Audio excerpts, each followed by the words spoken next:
Hello. Today we are talking about creating engaged readers. This is Author Nation Interviews, and I'm your host, Melody Ann. Many authors are feeling stranded, like they're trying to communicate with the world from a desert island. Author Nation brings authors together and provides resources, support, and accountability to succeed, whether you are already published or have a seed of an idea. Head over to authornation.online and download our ebook, Publishing Possibilities, a guide to making informed decisions. The URL is scrolling past you right now, and it is in the description. Let's welcome our guest. Frederick Dudek is an author, soon-to-be podcaster of a podcast called Business Superfans. He's a speaker and sales and marketing executive with over 30 years of experience achieving breakthrough sales and performance results in domestic and global business markets. He's led corporate sales and marketing efforts in the SaaS industry, that's software as a service, and now in the interpretation and translation industry. Let's welcome Frederick. Hello, how are you today? Melody. How are you? I'm well, thank you. How are you? All right, I have to ask you a first question that's a little bit not about what we're talking about, but I'm so curious. I grew up on a farm, but you grew up in a vineyard. And so yes. What was that? I didn't grow up there. Let me clarify. I was 3 months old. I was screaming. I was born in France, Bordeaux, and I was screaming. They stuck a pacifier in me and said, "Shut up, you're coming to the United States." And I had no say in the matter. But I was fortunate that as a young child, my parents would go back to France, and I would spend time in my grandfather's vineyard and just learned a lot about the culture, and that kind of turned me on to the international travel bug, and I've been traveling since. Yeah, and fine wine. Yes. Right? Yeah, yep. Which, I think it sounds like a dream to live in a vineyard. This is, for me, right? It's like, that'd be wonderful. I still have pictures. I mean, a lot of it's been sold off and turned into a subdivision, unfortunately. But back in the day, it was cool. And, my uncle would take me down into the wine cellar and, look around and right out of the barrel, a little shot of wine. And, and I was like, I still smell that cellar. So. Yeah, that sounds wonderful. Where do you make home now? Right now, I'm in Cave Creek, Arizona, is where I'm set up. All right, and I have to ask, because sales is one of those things that everyone is either afraid of, or they hate, or they think it's icky. And I want to know, like, how do you approach sales? What do you think of when you think of sales? Well, really. It's an excellent question. And the reality is we're all in sales, whether we like it or not. And I'll just give you a simple example is the fact that, you're debating where you're going to go out to dinner or what you want to eat. So it could be pizza, or we can go out to the restaurant. We'll order in or we'll go out, as an example. Well, someone's going to have to sell the other person on which one that they want to go. Well, you know what? I really haven't had pizza in a long time. Let's just order in. I don't feel like going out. We'll order in and everything else. So the other person goes, okay, I'm okay with that. You just made a sale. Yes. It's that simple. Kids are the best salespeople on the planet. Because if you think about it, they're sit there and says, okay, Mom, can I buy this? Well, I don't know. I have to ask your dad. Well, Dad, Mom says I can buy this if you say it's okay. I'll take out my garbage. I'll take out the garbage. I'll make my bed. I'll do my homework on time. All this stuff, and then they play the parents back and forth. That's a sales job. Yes. And they're great at it because they don't know any better. And they usually get the order. Yes, they usually get their way. And my kids, one of their superpowers was to not give up if they wanted something. Right? A lot of people, they'll call a potential client once, the client will say no, and then they'll never call back. Well, if you take sales lessons from my kids, you will not only ask once, you will ask until the answer is yes, right? So there's another lesson. Yeah, the sale usually happens after the eighth conversation with somebody. So it doesn't happen just like that. Yes, exactly. No, thank you so much. And I have to say that kids are the best salespeople, but I think some of the best sales training can be being a parent, right? Trying to convince your kid to do something they don't want to do. That's a good sale too, right? Right. Yep, absolutely. Right. Yeah, perfect. What are some of the most challenging things you've had to sell?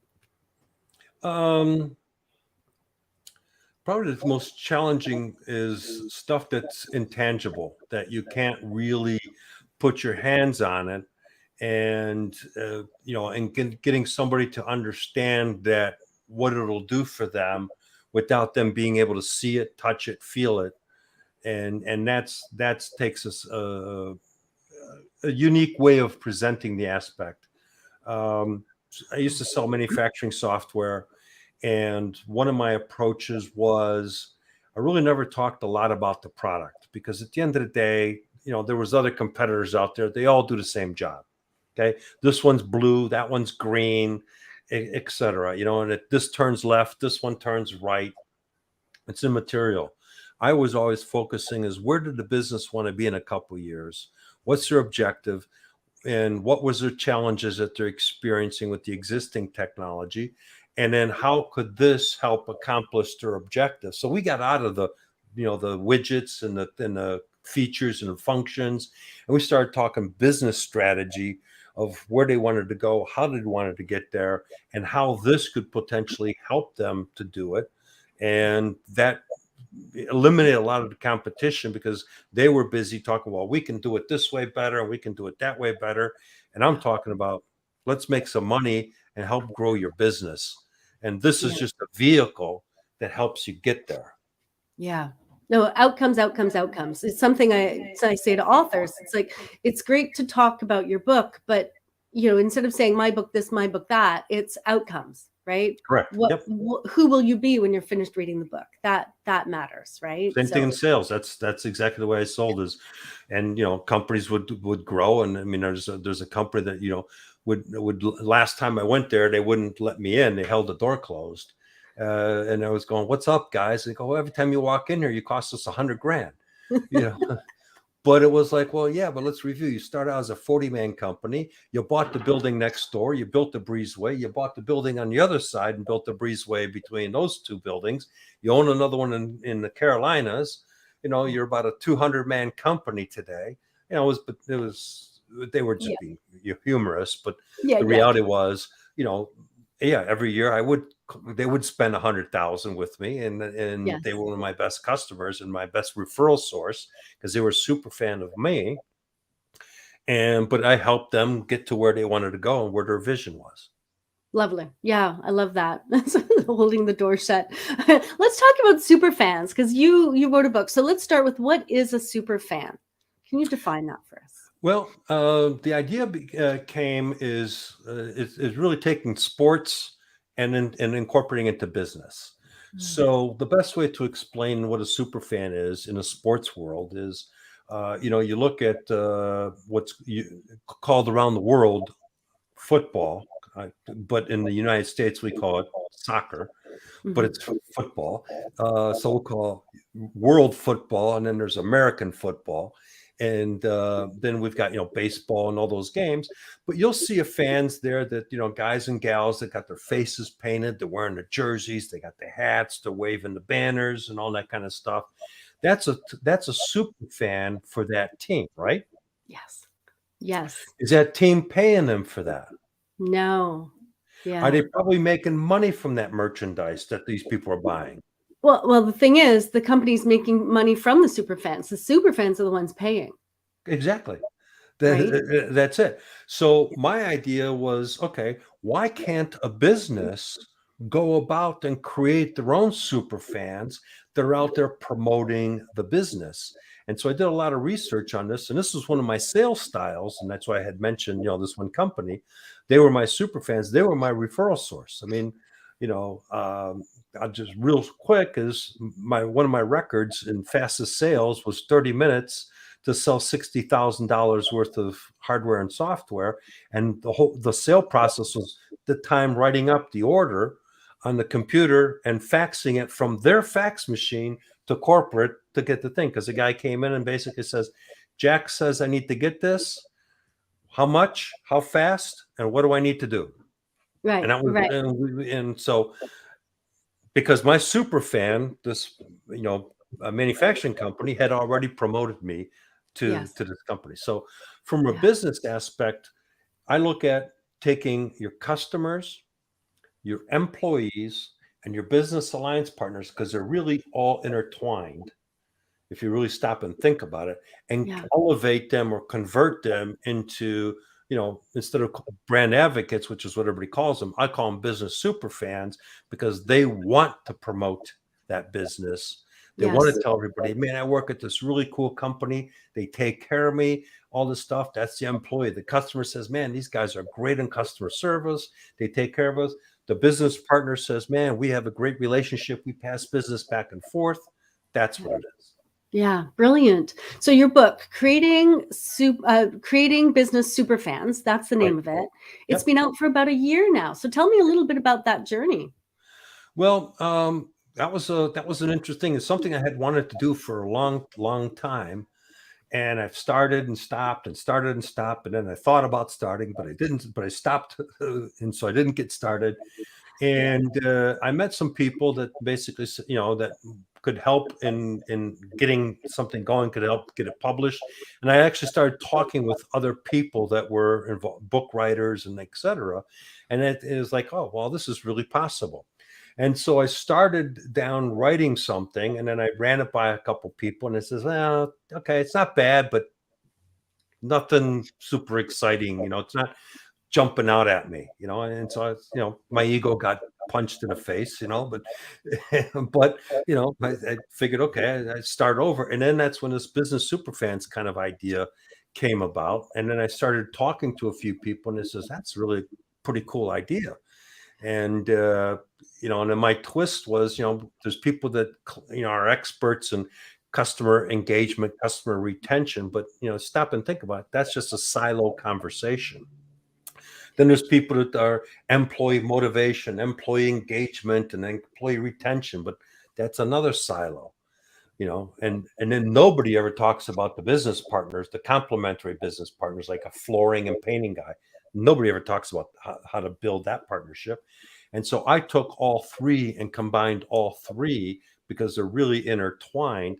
And so then I started, putting some ideas down, and then I would run it by my companionette, and say, hey, what do you think? And she liked it. And then, I ran it by a couple friends, and then it got to the point where how many words could I throw down per day? And Yeah. so she would turn around and ask me, so, okay, how many words did you do? I says, well, I did 1,300 today. Oh, Yeah. wow. Yeah. Let's, go for 1,500 tomorrow. And Yes. so the next day, I threw down 1,500, and that became my motivation, is like, wow, this is turning into something. Yes. And, and that was how it all got started. Yeah. And so just so you know, that sounds like a very usual journey to, I want to write a book, start something, somebody punches you in the gut with it, and you think, I can't write a book, and then imposter syndrome. And then if you persevere and you like look for that right idea, eventually you get there. And then once you start writing and getting support, right? Once you start writing and building that momentum, then Right. things really start to happen. So Right, because nice. it starts to gel, and then it starts to do it, and then you run. And what I did is I passed it out to a couple. I actually passed it out to who would be my ideal reader, and I Yes. got them to read it Yeah. and give me some feedback on it. And they were going like, okay, this is not bad, or you need to change this, or Yes. you forgot this whole area. And it was like, oh, good Yeah. point. And so, and so that created my energy. Yes. Yeah. And good on you for getting feedback. That is really, really important. Right. If you're listening in live or the replay, you can learn more about Frederick at frederickdudek.com. The link is on the screen right now, or it's in the show notes. All right. So who is this book for? Is this corporate sales? Is this for small business? Is this for solopreneurs? Who is this really for? The book is geared for solopreneurs and small to medium-sized businesses. Mm, It talks about prospecting, how to how to identify what is your ideal market. So, one of the things that I did when I started working on the book was, what's my avatar? Who's my market? And that took a little while to put together. But once I put that together, I kind of knew what direction I wanted to go and who I wanted to talk to. And so, you've got I'll just use this industry as one of the industries I target, is the home improvement industry. They do great work, but they, unfortunately, and we can all have experienced this. We've called in somebody to fix something at the house, or add something, or to replace something, and we never hear from them again. Right. And it's like, dude or dudette, that's a customer. Here's all. They know people, but they do a great job, and they say, okay, thank you, see you, and you never hear nothing. They don't check up 6 months later. How's Yeah. everything going? How's the new kitchen, or how's the bathroom? Do you know anybody? Nothing. And Yeah. so that was one of my markets that I really wanted to say is, you're leaving money on the table because you've got someone that's super happy that could become a super fan, but you're not engaging them to convert them into telling all their friends about what you've done. Yeah. Yeah. Oh, yes, absolutely. And I think authors are the same. I think they struggle with the same thing, right? You sell a book, but you don't follow up. How are you enjoying the book? Did you get to chapter 3? Did you notice this point? Did I talk about sending emails out to readers and engaging with them and saying, hey, if you had questions about chapter 3, email me back. Now we're having a conversation, right? Now we're building relationships. So tell me, what's different between being in corporate and having that big sales team, and being a solopreneur and having to do it all yourself? What are some of the differences? Well, the difference is actually there's differences, but then there's a lot of commonality, Mhm. because one of the biggest things, whether it's a large corporate team, corporate organization, or it's the one-man band, a solopreneur, the reality is you got to follow up. And that's where people basically are worded frankly is do a face plant, because they do not follow up. They're Yes. afraid to follow up. And they look at the phone and says, well, I'll call them, and then in a couple hours go by, and they don't make the phone call. And well, I'll just do it tomorrow. And follow up is the secret. Yeah. And whether you're a one-man band, or, like I say, a solopreneur, small business, or large corporation with a sales team, follow up is the biggest thing. And speed of the connection. I've closed more sales in super short amounts of time because I was the first to respond back to the inquiry. Even though they were reaching out to different companies, I was the first to respond, first to acknowledge their need, and first to offer a solution. And that sets an expectation for the competitors that if they're not doing it, they got zero chance. Yeah. Yeah, exactly. So the secret to sales is in the follow-up. Absolutely. The Okay. follow-up and speed. You got to be, because, you get an inquiry, someone comes to your website and submits an inquiry for a service, a product, etc., and you don't respond to them for a day.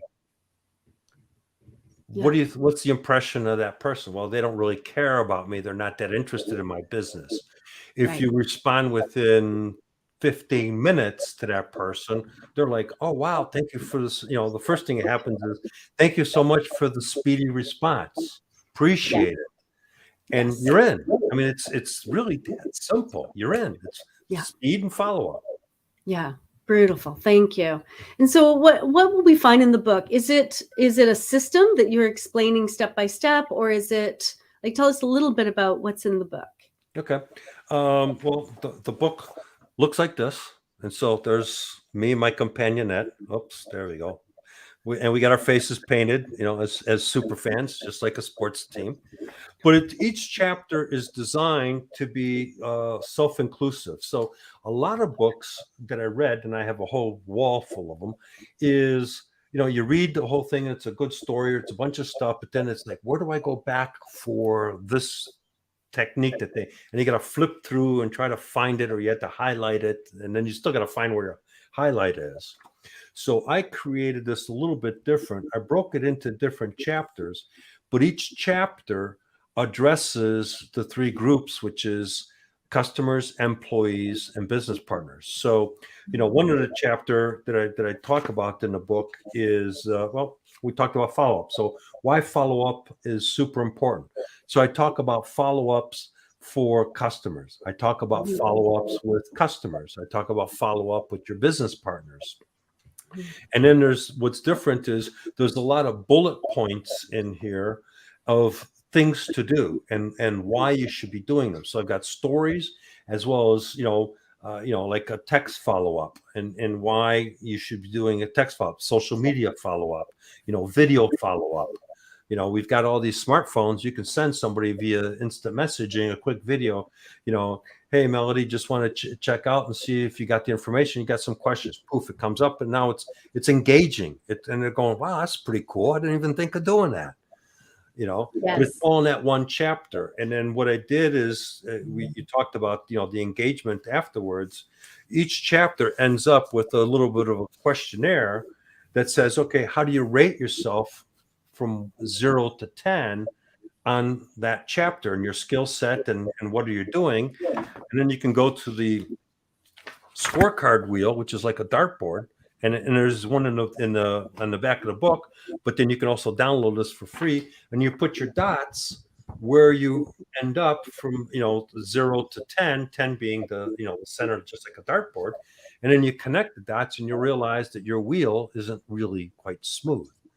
And so then there's an action plan put in here of the things that you need to do, resources that you need, etc., to improve in, let's say, my appreciation abilities that I'm doing to my employees.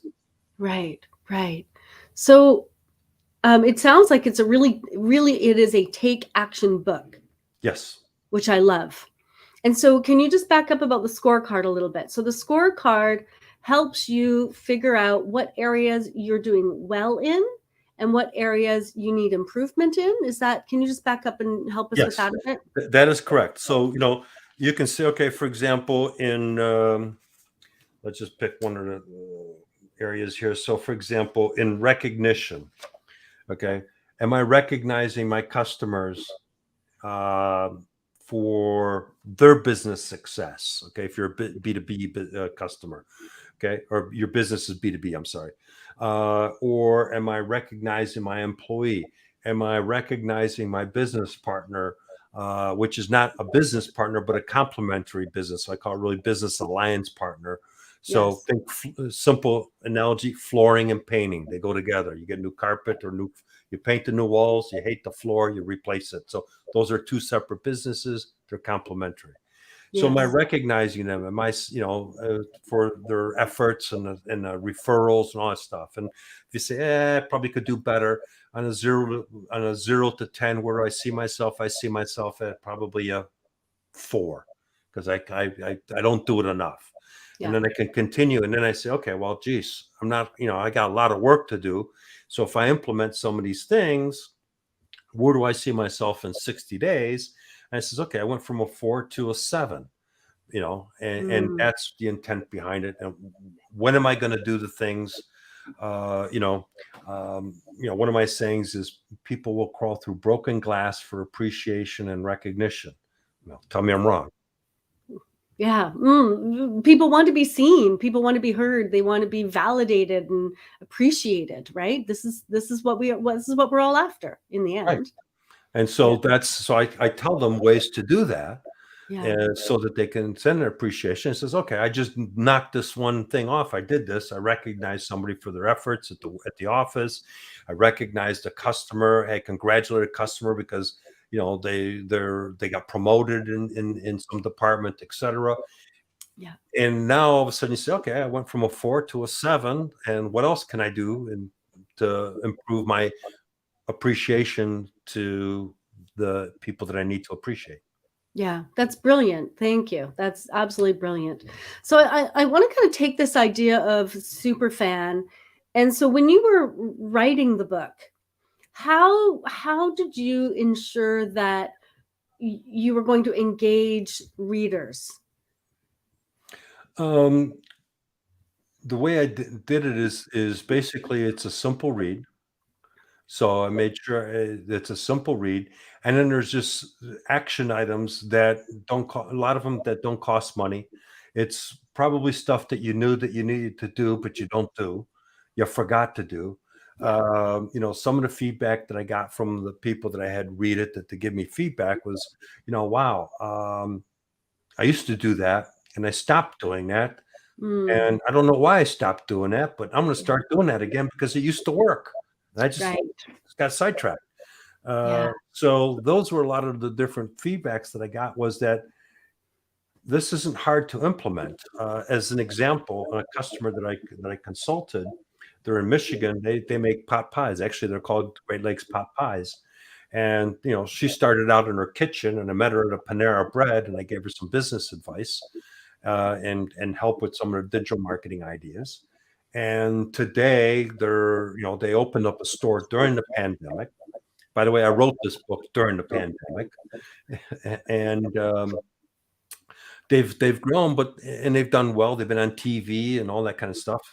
But they read the book and we never thought of a referral program.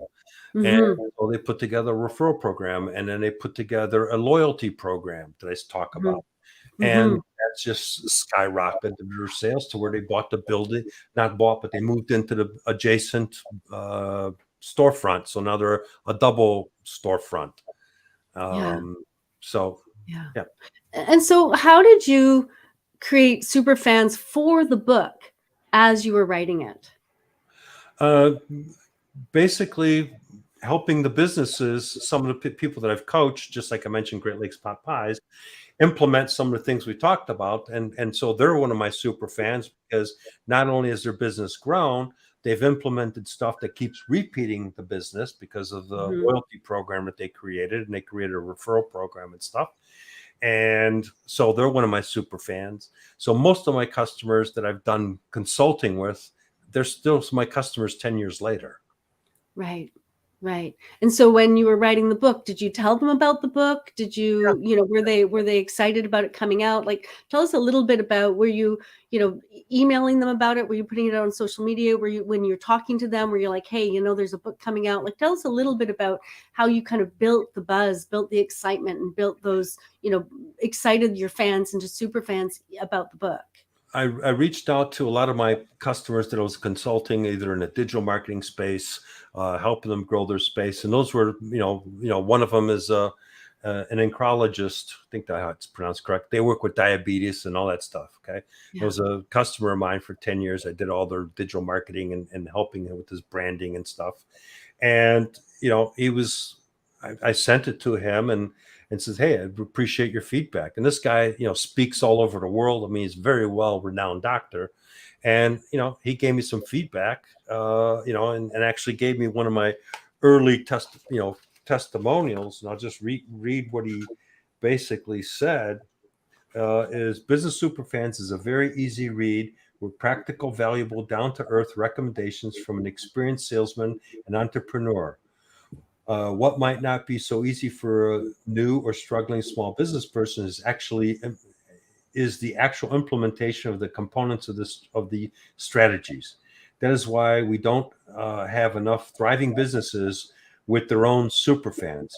If you are thinking about starting from scratch or reinvigorating your existing business, see if you can put in place these valuable bits of advice and see results. Nice. Bloomberg And Diabetes Institute. oh, So nice. So you stayed in touch with people while writing the book. You asked for feedback. Now their name is in the book, right? You've talked about them in the book. They've given a testimonial. So to me, this sounds like a virtuous circle. So you've yes, built this. I don't just sell something and walk away, and I don't just sell a book and walk away. Now I'm starting a conversation, and now I'm building a relationship. And so it sounds to me, and correct me if I'm wrong, the foundation of a super fan is that relationship. It's how they feel about you and how they feel about what you do. yep, and that's why I'm starting the Business Superfan podcast to take it to another level, to talk about success stories, to talk about challenges of businesses and things that they can do, and what worked for somebody else that this guy didn't think of, and et cetera. But Yeah. it's I remember a long time ago when I first got started in the software industry, like a few days ago, like lots of days.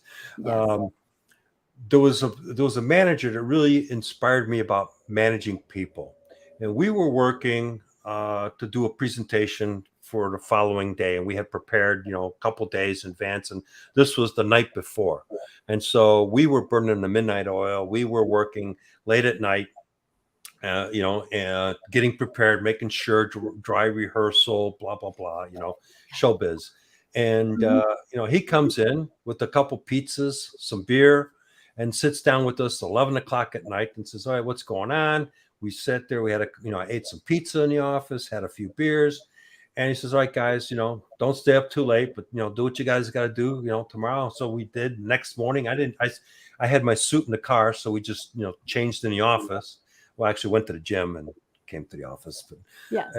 And next day was game day, showtime. And then when we all got done, he basically came in and says, "Great job." Thursday was the demo day. He says, "I'll see you guys Monday. Get out of Yeah. here." And, Right. but he appreciated us. He recognized us.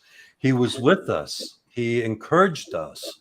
And it was like, that whenever that guy, his name was Tom, whenever Tom asked for anything, we were all, yeah, we're in, Yeah. because of the way he treated us. Yes. So respect, not working you to death. Not you worked really late Thursday, therefore you have to work really late Friday. It's you worked really late Thursday, take Friday off and see you on Monday. Yeah. Right? Yeah. Because I think it's like I say, people crawl through broken glass for appreciation and recognition. He recognized their efforts. He yeah. appreciated it. He showed gratitude, Yes. and we would crawl through broken glass for Tom because he respected us and encouraged us to be better than what we were. Yeah. Yeah. I want to go back a little bit. You started writing a book and then you kind of, as you said, got punched in the gut. Something happened. It, kind of, ugh, is this really what I want to do? And then you kind of found your topic and you started building again. And then you started communicating with people and getting feedback. How did that process? Because one thing I believe, let me back up a little bit. One thing I believe is if you want engaged readers, be an engaged writer. Right. It's one thing I believe. So how did that process of reaching out to people and getting feedback and creating this conversation, how did that make you an engaged writer? Well, once people started to say that's a good idea. I like where you're going with this.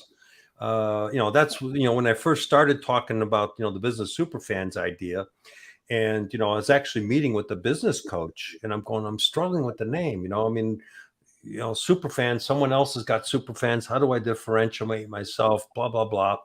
And he just goes, "Why don't you just call it business superfans?" And I'm like, "Duh, that's the obvious."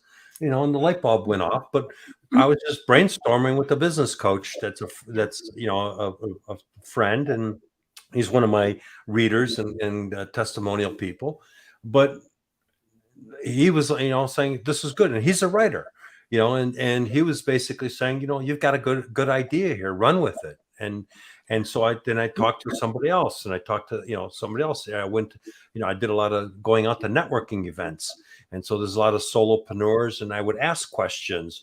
And what do you think what if there was a book or method that would help you to create people that would help promote your business and it wouldn't cost you anything? Would that be of some interest to you? Yeah. And they'd be going, "Yeah, tell me more." Okay, well, stay tuned. Write their name down. There's a potential, and that's how I did it. Yeah, no, that's brilliant. And so did you just write the book, or are there other kind of products and services that you've kind of paired with the book? I'm launching a community as well. It'll be the Business Superfans Accelerator community. It's partially built, but I just haven't had the time to take it to the next level. I really want to get the podcast going. The podcast will lead to the community, and the community will be where people have access to me. And I'm still defining how that's going to be, but so that we can chat about challenges, accountability. That's one of the things I want to incorporate is okay, if you're going to do this, Jim, when do you plan on having this done? implemented. Let's review what you put together. What's your plan? And so I want to have that as part of the community so that it's a place where people can come and brainstorm, and that people can be held accountable and make it very cost effective for everybody. Yeah, brilliant. Because books are about transformation, and therefore products and services that you add to it are about transformation. And what you're doing is you're transforming solopreneurs into people who are effective salespeople and know how to build the relationships. So that's brilliant. Thank you so much. So I wanted to ask, you had because you've been in SaaS, and you believe in using tools. So not only do you have a book about building your business, you actually share a whole set of tools for people. And Yes. so if you're listening on the replay or you're watching live, you can learn what these tools are at businesssuperfans.com/tools. That's also in the show notes. But I just wanted to ask you to tell us a little bit about them. Okay. Well, some of the tools are, tools that help you engage with your customers or your employees or keeping track of your business. So, one of the things I talk about is, getting testimonials and how to get testimonials and different tools of testimonials. But one of the simplest tools is taking up your smartphone. You hold it this way, not this way to record a video. Okay. Yes. And you just ask somebody, hey, do you mind if I get a quick testimonial of what you think of the work that I did right here? Because you just did, let's say you just finished remodeling somebody's kitchen. Okay. And they spent thousands of dollars. There's a way that you can take a quick video testimonial and do a quick pan of the kitchen, and that couple or that individual, they're super excited because look at their great kitchen. But then one of the tools I also talk about is, okay, when you're bidding the project, whatever business you're in, is to, for example, differentiate yourself and send them a thank you card through the mail, okay, to say thank you for the opportunity to bid on this project. Okay, I guarantee the other people aren't doing it. So right off the bat, you stand out and people go, oh, wow, we got a card. They're really interested in doing this business or, our business. And then when you are selected, I tell people another tool, send another card as an example to say, thank you for selecting us. And here's what's going to happen over the next couple of weeks, and et cetera. Another tool that you can use is a product out of Australia that you can send videos to your customers. So you can create videos and you can create a series of them, and it's for use for onboarding customers.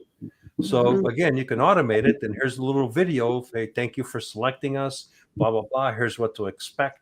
So that's another tool that can be utilized. For example, I mean, there's just a multitude of different tools for email engagement, social media engagement that I've listed on the website. There's some that I use personally, CRMs that I use to keep track of when I called somebody, when I need to follow up with somebody, etc.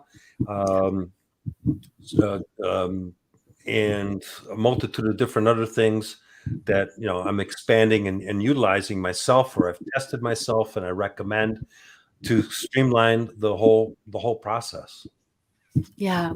And I love what you're saying, because a lot of people think technology is about distancing us, that technology gets in the way of relationships. But what you're saying is, if we use technology to build relationships, then Yes. we're doing it the right way. So choose the tools that help you build relationships. Simplify the process of building relationships, not tools that separate you from people. Correct. That's exactly it. That's, the tools are, as an example, I talk about one of the tools is, email marketing and setting up a series of, there's different tools, but not bombarding people. Like, the company that I work with the interpreting and translation service, we put out a newsletter, but we do it every 60 days. So we're not trying to be in their face. They know who we are. We're just trying to stay, hey, we're still here, kind of an approach, a soft approach, versus Thanks. boom, an email every week. You get to the point where people go delete because it's inundated. Yes. Yeah, actually, wonderful. So just before we wrap up, is there anything we've missed? Any other final words you'd like to say? Final words, I'd just say if you're writing a book, you know, stay on mission. Make sure that if it's a business book primarily, that it's going to help the person read it. And more importantly, that it's easy for them to apply the things that you suggest in there. Because one of the things that I've read in books is it's a great idea, but man, to get this thing implemented, just like Dr. Grunberger said, it was easy to implement. That's something that you want to make sure that they can do easily and get to where they want to get to quickly. Yeah, brilliant. Thank you very much. Really appreciate that. And thank you for joining us today. Author Thank name. you for the opportunity. One more thing. Where can people reach out to you? Sorry, I forgot to ask you. People may want to reach out to you. Where can they get to you? They can get to me to frederickdudek.com. They can have my contact information there, and they can reach out, send an email. The book is available on Amazon in physical, and it's also available digitally in a multitude of different digital book stores. And or they can also go to businesssuperfans.com, but primarily frederickdudek.com. Okay, perfect. And all of those are in the description for anyone who's looking for them. And again, sorry about that. I forgot to ask that. Thank you very much for joining us today, Frederick. Thank you, Melody. Thank you. And thank you for joining us today as well. Author Nation is a community of authors for authors. So join us and find your place among other successful nonfiction authors. And next week, we're actually going to be talking to Starlight Mundy about building a community around your book.